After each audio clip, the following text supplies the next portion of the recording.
روزوں کا مہینہ رمضان کا مہینہ ہے، جس میں قرآن اول نازل ہوا جو لوگوں کا رہنما ہے، اور جس میں ہدایت کی کھلی نشانیاں ہیں، اور جو حق و باطل کو الگ الگ کرنے والا ہے۔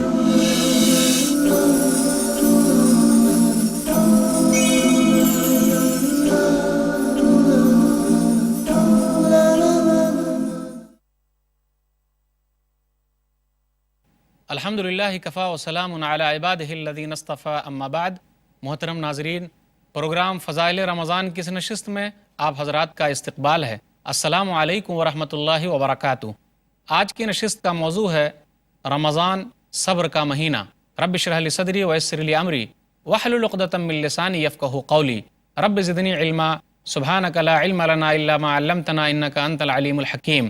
تمام قسم کی تعریفات اللہ وحدہ لا شریک، خالق کائنات، مالک ارض و سما اور مدبر انس و جاں کے لیے ہیں۔ اس کے بعد بے شمار درود و سلام نازل ہو جناب محمد الرسول اللہ صلی اللہ علیہ وسلم پر کہ اللہ رب العالمین نے انہیں رحمۃ للعالمین بنا کر بھیجا۔ اللہم صلی علی محمد وعلی آل محمد کما صلیت علی ابراہیم وعلی آل ابراہیم انک حمید مجید۔ اللہم بارک علی محمد وعلی آل محمد کما بارکت علی ابراہیم وعلی آل ابراہیم انک حمید مجید۔ ناظرین کرام، رمضان صبر کا مہینہ ہے۔ صبر کا معنی ہے سختی اور آسانی دونوں وقت پر حق پر قائم رہنا۔ سختی اور آسانی کے وقت حق پر قائم رہنا یہ اصل میں صبر ہے۔ اگر اللہ تعالیٰ نے آزما لیا تو اس کا مطلب یہ نہیں کہ ہم شکوے شکایت کرتے رہیں اور اللہ سے ناراض ہو جائیں، بلکہ ہمیں صبر کرنا ہے۔ اسی طرح اللہ نے ہم کو اگر کوئی خوشی دی تو اس کا مطلب یہ نہیں کہ ہم اللہ کو بھول جائیں، اس وقت بھی ہم کو صبر کرنا ہے، اس ناحیے سے کہ اللہ کی نعمت پر ہم کو اترانا نہیں ہے، نہ جانے کب اللہ تعالیٰ اپنی نعمت ہم سے چھین لے۔ روزے کے اندر صبر کے بغیر کام چل ہی نہیں سکتا۔ روزے کا تصور صبر کے بغیر ہے ہی نہیں۔ یہی وجہ ہے کہ نبی صلی اللہ علیہ وسلم نے رمضان کے مہینے کو صبر کا مہینہ کہا ہے، کسی اور مہینے کو صبر کا مہینہ نہیں کہا۔ نبی صلی اللہ علیہ وسلم نے ارشاد فرمایا، سنن نسائی کتاب الصیام کتاب نمبر 22 باب نمبر 82 حدیث نمبر 2410، شہر الصبر وثلاثۃ ایام من کل شہر صوم الدہر۔ نبی صلی اللہ علیہ وسلم نے کہا کہ صبر کے مہینے کا روزہ اور ہر مہینے کا 3 روزہ یہ گویا کہ زمانے کا روزہ ہے۔ تو صبر کا مہینہ رمضان کا مہینہ ہے۔ آخر صبر کی صورت کیسے ہمیں سمجھ میں آئے گی؟ غور کیجئے، علماء نے صبر کی 3 قسمیں کی ہیں۔ ایک ہے مصیبت کے وقت صبر، کسی آدمی کا انتقال ہو گیا، ہمارے اپنے پہچان والے کا انتقال ہو گیا، اپنے بیٹے کا انتقال ہو گیا، کسی اور کا انتقال ہو گیا، تو اس پر صبر کرنا، کیونکہ یہ اللہ کی طرف سے لکھا ہوا ہے کہ ایک نہ ایک دن ہر ایک کو یہاں سے چلے جانا ہے۔ صبر کی دوسری قسم ہے اطاعت پر صبر، جیسے نماز پڑھنے میں دل نہیں لگتا لیکن اپنے دل کو اس پر مجبور کرنا ہے۔ روزہ رکھنے پر دل نہیں لگتا لیکن اپنے دل کو اس پر مجبور کرنا ہے۔ صدقہ و خیرات کرنے پر دل نہیں لگتا لیکن اپنے دل کو اس پر مجبور کرنا ہے۔ اسی طرح فجر کے وقت اٹھ کر مسجد میں جانے کا دل نہیں کرتا لیکن اپنے دل کو اس پر مجبور کرنا ہے۔ اللہ کی بات پر عمل کرنے کے لیے جس کو کرنے کا حکم دیا اس کو آدمی کرے، یہ اطاعت پر صبر ہے۔ تو روزہ کس طریقے سے ہمیں اطاعت پر صبر کرنا سکھاتا ہے؟ غور کیجئے، سحری کھانے کے لیے اٹھنا ہے، آدمی اگر میٹھی نیند میں ہو لیکن وہ سحری کھانے کے لیے اس لیے اٹھتا ہے کیونکہ نبی صلی اللہ علیہ وسلم کا حکم ہے۔ اسی طرح وہ دن میں کھانے پینے سے رک جاتا ہے اس لیے کہ اللہ تعالیٰ کا حکم یہی ہے۔ سامنے کھانا پینا موجود ہے لیکن وہ کھانا نہیں کھاتا، پانی نہیں پیتا، اس سے زیادہ صبر کی مثال اور کون سی ہو سکتی ہے؟ اور 1 مہینے تک وہ ایسا کرتا ہے۔ اسی طرح وہ لوگوں کو افطار کراتا ہے، خود افطاری کرتا ہے، وہ کھانا پینا کیوں چھوڑ دیتا ہے؟ صرف اللہ کے لیے۔ نبی صلی اللہ علیہ وسلم نے ارشاد فرمایا، صحیح بخاری کتاب الصوم کتاب نمبر 30 حدیث نمبر 1894، یترک طعامہ و شرابہ و شہوتہ من اجلی، الصیام لی وانا اجزی بہ۔ اللہ تعالیٰ کہتا ہے کہ بندہ اپنا کھانا پینا اور اپنی شہوت کو پوری کرنا صرف اس لیے چھوڑ دیتا ہے، کس لیے؟ میرے لیے اور میری وجہ سے، میرے حکم پر عمل کرتے ہوئے، تو روزہ میرے لیے ہے اور میں ہی اس کا بدلہ دوں گا۔ اسی طرح وہ لوگوں کو افطار کراتا ہے، خود افطاری کرتا ہے، صدقہ و خیرات کرتا ہے، صدقہ فطر ادا کرتا ہے، عید کے کپڑے لوگوں کے لیے بنواتا ہے، غریبوں کو دیتا ہے، مسکین کا خیال رکھتا ہے، بیواؤں کا خیال رکھتا ہے۔ تو یہ اطاعت کی چیزیں ہیں، روزہ ان تمام چیزوں پر ابھار رہا ہے۔ اور یہ رمضان کا مہینہ تو یہ نیکیوں کا مہینہ ہے، آدمی کو یہ تمام نیکیاں کرنے پر ابھارتا ہے۔ اسی طرح صبر کی ایک تیسری قسم ہے برائی کو چھوڑ دینے پر صبر۔ مثال کے طور پر آدمی روزہ رکھے ہوا ہے، کسی کو سگریٹ پینے کی عادت ہے لیکن دن میں سگریٹ نہیں پیتا، کیوں؟ اس لیے کہ یہ اللہ کا حکم ہے، تو برائی کو چھوڑ رہا ہے۔ اگر وہ 1 مہینے تک اس طریقے سے لگاتار کرتا رہے گا تو آگے امید ہے کہ انشاءاللہ وہ 11 مہینے بھی چھوڑ دے گا۔ تو کس طریقے سے برائی کو چھوڑنے پر روزے نے اس کو ابھارا، تو روزہ صبر کا مہینہ ہے۔ کس ناحیے سے؟ برائی کو چھوڑنے کے لیے بھی آدمی کسی پر تہمت نہیں لگاتا، تہمت لگانے سے اپنے آپ کو باز رکھتا ہے۔ روزہ رکھ کر وہ جھوٹ نہیں بولتا، جھوٹ پر عمل نہیں کرتا، تو روزہ اسے برائی کو چھوڑ دینے پر صبر پر ابھارتا ہے۔ کوئی فائدہ نہیں اس روزے کا اگر آدمی روزہ بھی رکھتا ہے اور جھوٹ بھی بولتا ہے اور اس پر عمل بھی کرتا ہے۔ نبی صلی اللہ علیہ وسلم نے ارشاد فرمایا، صحیح بخاری کتاب الصوم کتاب نمبر 30 حدیث نمبر 1903، من لم یدع قول الزور والعمل به فلیس للہ حاجۃ فی ان یدع طعامہ وشرابہ۔ نبی صلی اللہ علیہ وسلم نے کہا، اگر کوئی آدمی جھوٹ بولنا اور جھوٹ پر عمل کرنا نہیں چھوڑا تو کوئی فائدہ نہیں ہے کہ وہ اپنا کھانا پینا چھوڑ دے۔ اللہ کو ایسے روزے کی ضرورت نہیں ہے۔ تو روزے نے برائی کو چھوڑنے پر ابھارا، گویا کہ برائی کو چھوڑ دینے پر ہم صبر کرتے ہیں۔ روزہ جو ہے وہ ہمیں کس طریقے سے صبر کرنے پر ابھارتا ہے کہ اگر کوئی آدمی ہمیں غصہ دلائے تو اس وقت ہم غصے کا جواب نہیں دیتے بلکہ اس کو معاف کر دیتے ہیں۔ نبی صلی اللہ علیہ وسلم نے کہا، فَإِن سَابَّهُ أَوْ قَاتَلَهُ فَلْيَقُلْ إِنِّي امْرُؤٌ صَائِمٌ۔ صحیح بخاری کتاب الصوم کتاب نمبر 30 حدیث نمبر 1904، کہ اگر کوئی اسے گالی دیتا ہے یا اس سے لڑائی جھگڑا کرتا ہے تو وہ فوراً کہتا ہے میں روزے سے ہوں۔ تو یہ روزہ صبر کرنا سکھا رہا ہے۔ غصہ آنا کمال نہیں، بلکہ کمال کی بات تو یہ ہے کہ آدمی غصے کو پی جائے، اور جو لوگ غصے کو پی جاتے ہیں وہ بہترین لوگ ہیں، اچھے لوگ ہیں، اور حقیقی پہلوان وہی ہیں۔ روزے نے کس طریقے سے اسے صبر کرنے پر ابھارا کہ اس نے سامنے والے کی گالی کا جواب گالی سے نہیں دیا بلکہ اس کو شرمندہ کر دیا۔ اور دوسرا سبق یہ دیا کہ روزہ دار گالی نہیں دیتا۔ آدمی کو غصہ آ رہا ہے تو اسے چاہیے کہ اعوذ باللہ من الشیطان الرجیم پڑھے، اور اگر غصے کی حالت میں ہے تو کھڑا ہے تو بیٹھ جائے، بیٹھا ہے تو لیٹ جائے، تاکہ کسی طریقے سے اس کا غصہ ٹھنڈا ہو جائے۔ تو روزے نے سامنے والے سے بدلہ لینے پر نہیں ابھارا بلکہ اسے صبر کرنے پر ابھارا ہے۔ روزہ اور صبر میں اتنا گہرا تعلق ہے کہ اگر ہم اور آپ غور کرتے ہیں تو ہمیں پتہ چلتا ہے کہ جس طریقے سے صبر کا اجر اور بدلہ بے حساب ہے، اسی طریقے سے روزے کا بھی بدلہ بے حساب ہے۔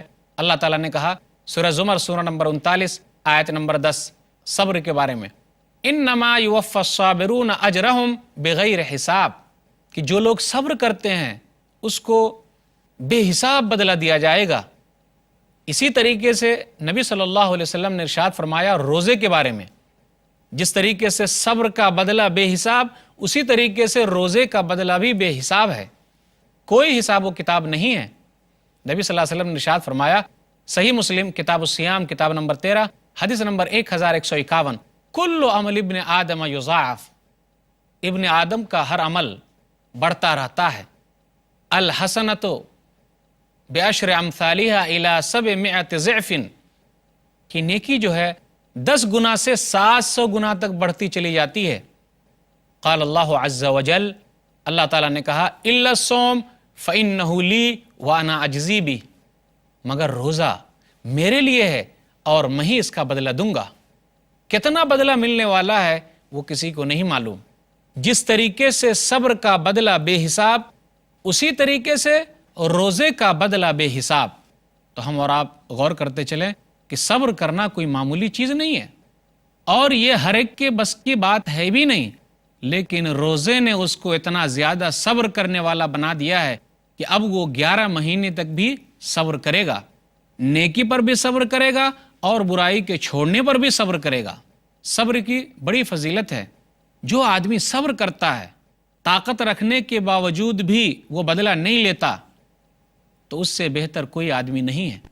وہ معاف کر دیتا ہے، اس سے اچھا کوئی آدمی نہیں ہے۔ اگر ہم اور آپ صبر کرتے ہیں تو اللہ کی نگاہ میں ہے۔ سورہ طور سورہ نمبر 52 آیت نمبر 48، وَاصْبِرْ لِحُکْمِ رَبِّكَ فَإِنَّكَ بِأَعْیُنِنَا۔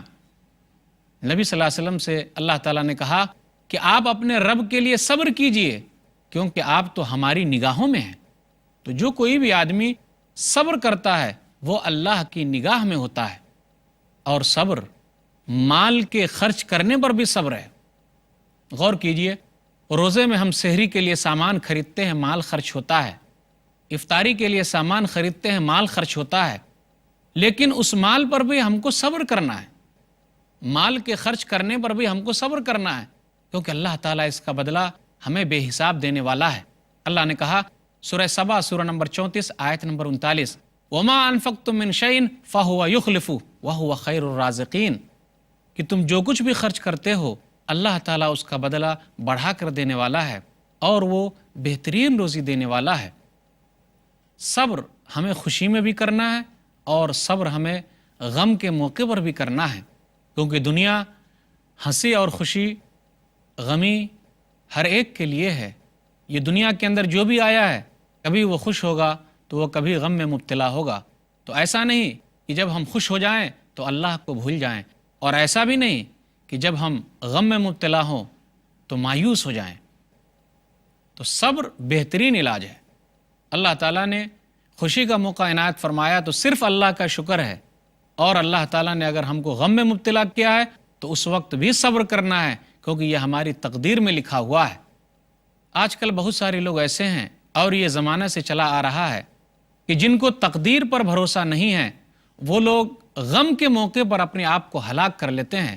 دیکھتے نہیں بہت سارے لوگ خودکشی کر لیتے ہیں۔ ابھی فی الحال عالمی مندی چل رہی ہے، بہت سارے لوگوں نے اپنے آپ کو ہلاک کر لیا۔ ان کو اللہ کی تقدیر پر بھروسہ نہیں ہے۔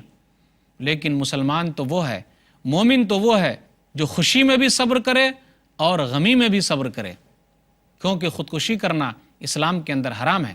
وَلَا تَقْتُلُوا أَنفُسَكُمْ إِنَّ اللَّهَ كَانَ بِكُمْ رَحِيمًا، تم لوگ اپنے آپ کو قتل نہ کرو، اللہ تعالیٰ تم پر بہت مہربان ہے۔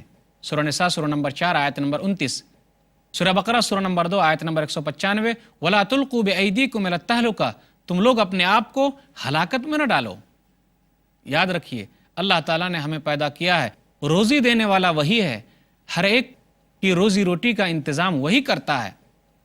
تو یہ صبر ہمیں سکھاتا ہے کہ اگر ہماری روزی روٹی چھن گئی، ہماری نوکری چلی گئی تو کیا ہوا، یہ بھی تقدیر کا لکھا ہے، تو ہمیں صبر کرنا ہے، گھبرانا نہیں ہے، کیونکہ اللہ تعالیٰ ہر ایک کے لیے کچھ نہ کچھ انتظام ضرور کرے گا۔ وَمَا مِن دَابَّةٍ فِي الْأَرْضِ إِلَّا عَلَى اللَّهِ رِزْقُهَا، سورہ ہود سورہ نمبر 11 آیت نمبر 6 آیت نمبر 7، کہ روئے زمین پر جو بھی جاندار ہے تمام کے روزی روٹی کا انتظام صرف اللہ تعالیٰ کرتا ہے۔ تو روزہ ہمیں کس طریقے سے ابھارا؟ کیوں جب ہماری نوکری چھن گئی تو ہمیں بھوک کا احساس ہوا، کیسے ہم کھائیں گے، کیسے پئیں گے؟ روزے نے 1 مہینے تک بھوکا رکھ کے ہمیں یہ احساس دلوا دیا، ہمارے دل میں یہ احساس پیدا کر دیا کہ دنیا کے اندر بہت سارے لوگ بھوکے ہیں، ذرا ان کا بھی خیال کرو۔ تو روزہ ہمیں کس طریقے سے صبر کرنے پر ابھارتا ہے۔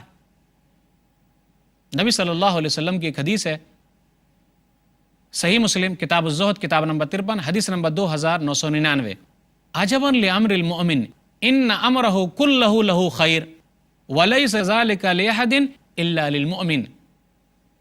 مومن کا معاملہ بڑا عجب ہے، ہر ناحیے سے بھلائی ہی بھلائی ہے۔ ان اصابت و سرا و شکر فکان خیر اللہ، کبھی خوشحالی کا موقع آیا تو اللہ کا شکر ادا کیا، یہ اللہ کا دیا ہوا ہے، اللہ تیرا شکر ہے۔ وَإِنْ أَصَابَتْهُ ضَرَّاءُ صَبَرَ فَكَانَ خَيْرًا لَهُ، پہلے کہا کہ اگر اس کو تکلیف پہنچی تو اللہ کا شکر ادا کیا، فَكَانَ خَيْرًا لَهُ، تو اس کے لیے بہتر ہے۔ پھر اسی طرح جب اللہ تعالیٰ نے اس کو خوشی دی تو اللہ کا شکر ادا کیا تو اس کے لیے بہتر ہے۔ اسی طرح اگر اللہ تعالیٰ نے غم میں مبتلا کیا، پریشانی دی، فَصَبَرَ، تو اس نے صبر کیا، فَكَانَ خَيْرًا لَهُ، تو یہ اس کے لیے بہتر ہے۔ تو یہ کب ہوگا؟ جب ہم صبر کریں گے۔ روزہ ہمیں صبر کرنے پر ابھارتا ہے۔ یاد رکھیے، جو لوگ صبر کرتے ہیں، صبر سے کام لیتے ہیں، ایسے لوگ ہی سچے لوگ ہیں اور ایسے لوگ ہی متقی اور پرہیزگار لوگ ہیں۔ اللہ تعالیٰ نے کہا سورہ بقرہ سورہ نمبر 2 آیت نمبر 177، والصابرین فی البأساء والضراء وحین البأس اولئک الذین صدقوا واولئک هم المتقون، وہ لوگ جو بھوک کے وقت، پریشانی کے وقت اور جنگ کے وقت صبر کرتے ہیں، یہ لوگ سچے ہیں اور یہی لوگ متقی اور پرہیزگار ہیں۔ ویسے اور دوسرے نیک لوگوں کا تذکرہ ہوا اس آیت کے اندر، مگر اس میں سے ایک وہ ہیں جو صبر کرتے ہیں۔ صبر کرنا، صبر کی تلقین کرنا کافی اہم چیز ہے۔ جو لوگ صبر کرتے ہیں اور دوسرے لوگوں کو صبر کی تلقین کرتے ہیں، وہ لوگ گھاٹے میں نہیں ہیں۔ سورہ عصر سورہ نمبر 103 آیت نمبر 1 سے 3 تک پڑھیے، والعصر، زمانے کی قسم، ان الانسان لفی خسر، تمام انسان گھاٹے میں ہے، الا الذین آمنوا، مگر وہ لوگ گھاٹے میں نہیں ہیں جو ایمان لائے، وعملوا الصالحات، اور ان لوگوں نے نیک عمل کیا، وتواصوا بالحق، اور حق بات کی تلقین کرتے رہے، وتواصوا بالصبر، اور لوگوں کو صبر کی تلقین کرتے رہے، ایسے لوگ گھاٹے میں نہیں ہیں۔ اللہ تعالیٰ نے کہا صبر کرو اور صبر کی تلقین کرو۔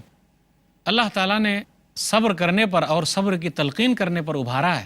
اللہ نے کہا سورہ آل عمران سورہ نمبر 3 آیت نمبر 200، یا ایھا الذین آمنوا اصبروا وصابروا ورابطوا واتقوا اللہ لعلکم تفلحون، اے ایمان والو صبر کرو اور لوگوں کو صبر کی تلقین کرو اور تیار رہو، اللہ سے ڈرتے رہو، شاید کہ اللہ تعالیٰ کامیاب کر دے۔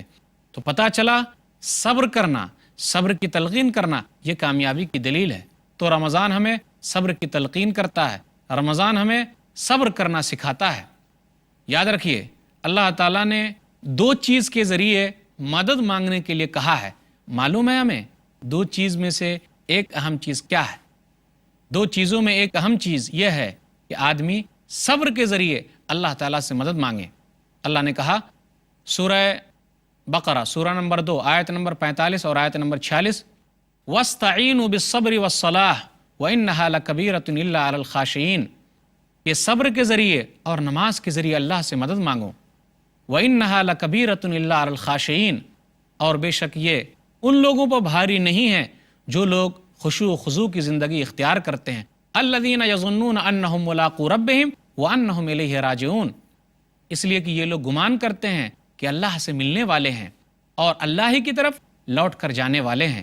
اگر ہمارا بھروسہ اس بات پر ہو گیا کہ ایک نہ ایک دن ہمیں اللہ کے پاس جانا ہے تو وہ آدمی مصیبت کے وقت صبر کرے گا، اور یہ یقین پیدا ہونا اسی کو ایمان بالغیب کہتے ہیں۔ اس پر ایمان رکھنا، اس پر یقین رکھنا جس کو ہم نہیں دیکھ رہے ہیں، یہ سب سے اہم چیز ہے۔ جس کے اندر یہ مادہ پیدا ہو گیا وہ صابر و شاکر ہوگا۔ یاد رکھیے، اسی طریقے سے اللہ تعالیٰ نے کہا ہم تم کو آزمائیں گے، تو پتہ چلا آزمائش کس چیز کی؟ آزمائش میں بھوکا رکھنا بھی ہے۔ تو روزے میں ہم بھوکے رہتے ہیں، دن میں کھانا پینا نہیں کھاتے، یہ بھی ایک آزمائش ہے۔ اللہ تعالیٰ نے کہا سورہ بقرہ سورہ نمبر 2 آیت نمبر 155، وَلَنَبْلُوَنَّكُمْ بِشَيْءٍ مِّنَ الْخَوْفِ وَالْجُوعِ وَنَقْصٍ مِّنَ الْأَمْوَالِ وَالْأَنفُسِ وَالثَّمَرَاتِ وَبَشِّرِ الصَّابِرِينَ، کہ ہم تم کو آزمائیں گے خوف کے ذریعے، بھوک کے ذریعے۔ دن میں ہم بھوکے رہتے ہیں رمضان میں تو اللہ تعالیٰ آزما رہا ہے، گویا کہ روزہ آزمائش ہے۔ وَنَقْصٍ مِّنَ الْأَمْوَالِ وَالْأَنفُسِ وَالثَّمَرَاتِ، اور مالوں میں کمی کر کے، جانوں میں کمی کر کے اور پھلوں میں کمی کر کے۔ وَبَشِّرِ الصَّابِرِينَ، اور آپ صبر کرنے والوں کو خوشخبری سنا دیجئے۔ تو جو لوگ صبر کرتے ہیں اس کے لیے خوشخبری ہے، اور جو لوگ صبر نہیں کرتے ان لوگوں کے لیے خوشخبری نہیں ہے۔ تو ہمیں اور آپ کو سوچنا ہے، غور کرنا ہے کہ رمضان کے مہینے سے ہم نے صبر کا مادہ اپنے اندر پیدا کیا کہ نہیں کیا۔ اگر ہم نے کر لیا ہے تو یقین مانیے ہم کو بے حساب اجر ملنے والا ہے، اور اگر ہم نے نہیں کیا تو ہمیں سوچنا پڑے گا کہ واقعی ہم نے رمضان کا مہینہ اس طریقے سے گزارا کہ نہیں گزارا۔ ایک مہینے تک اگر صبر کی ٹریننگ ہو گئی تو 11 مہینے تک ہمارے لیے کامیابی ہے۔ یاد رکھیے، جو نیک لوگ ہیں وہ اس طریقے سے اپنے لیے نیکیوں کا خزانہ جمع کر لیتے ہیں، بہت ساری نیکیاں جمع کرتے ہیں، اور جب افطاری کا موسم آتا ہے رمضان کے مہینے میں، جب افطاری کا وقت آتا ہے تو چند وقت کے لیے ہمیں تھوڑا خوشی محسوس ہوتی ہے۔ کیوں؟ اس لیے خوشی محسوس ہو رہی ہے، یہ دن بھر جو بھوکے تھے اب کھانا مل گیا ہے۔ لیکن اس سے بڑی خوشی اس وقت ہوگی جب رب سے ملاقات ہونے والی ہے، اس وقت ہوگی جب رب سے ہماری ملاقات ہوگی۔ نبی صلی اللہ علیہ وسلم نے کہا، للصائم فرحتان، فرحۃ عند فطرہ وفرحۃ عند لقاء ربہ۔ صحیح مسلم کتاب الصیام کتاب نمبر 13 حدیث نمبر 1151، کہ روزہ دار کے لیے 2 خوشی ہے۔ ایک خوشی تو یہ ہے کہ جب وہ افطار کرتا ہے، دوسری خوشی اس وقت ہوگی جب وہ رب سے ملاقات کرے گا۔ تو ایسا نہیں کہ ہم خوش ہو جائیں تو تراویح پڑھنا چھوڑ دیں، نہیں، خوشی میں بھی صبر کرنا ہے، کیونکہ اب تراویح کی تیاری کرنی ہے۔ اعتکاف کا وقت آئے تو اس میں بیٹھنا ہے، لیلۃ القدر میں جاگنا ہے اور اللہ کی عبادت کرنی ہے۔ تو گویا کہ رمضان کا مہینہ ہمیں صبر کرنے پر ابھار رہا ہے، ہمیں صبر کی تلقین کرتا ہے، اور صبر کے بغیر آپ کوئی چیز سیکھ ہی بھی نہیں سکتے۔ صبر کے بغیر ہم کوئی چیز سیکھ بھی نہیں سکتے۔ ہر چیز میں صبر ضروری ہے۔ علم حاصل کرنا ہے وہاں بھی صبر ضروری ہے۔ خضر اور موسیٰ علیہ الصلوۃ والسلام کا جو واقعہ ہے سورہ کہف کے اندر غور کیجئے، اس میں بھی صبر ہی کا مادہ ہے۔ کیا کہا گیا اس کے اندر؟ سورہ کہف سورہ نمبر 18 آیت نمبر 67 سے آیت نمبر 82 تک، کہ خضر علیہ الصلوۃ والسلام نے کہا کہ موسیٰ تم صبر نہیں کر سکتے، میرے ساتھ صبر نہیں کر سکتے؟ تو انہوں نے کہا کہ میں ضرور صبر کروں گا، لیکن بالآخر وہ صبر نہ کر سکے تو بہت ساری بھلائیوں سے محروم رہے۔ یہ تو خیر جو تقدیر کا لکھا تھا وہ ہوا۔ تو صبر کی بڑی اہمیت ہے۔ رمضان کا مہینہ ہمیں صبر کرنے پر ابھارتا ہے، اسی لیے نبی صلی اللہ علیہ وسلم نے اس مہینے کو صبر کا مہینہ کہا ہے۔ اللہ تعالیٰ سے دعا ہے کہ اللہ تعالیٰ ہم لوگوں کو اطاعت پر صبر کرنے کی توفیق دے اور برائیوں سے رکنے پر صبر کی توفیق دے۔ آمین۔ وآخر دعوانا الحمدللہ رب العالمین، وصلی اللہ علی نبینا محمد وآلہ وصحبہ اجمعین، والسلام علیکم ورحمۃ اللہ وبرکاتہ۔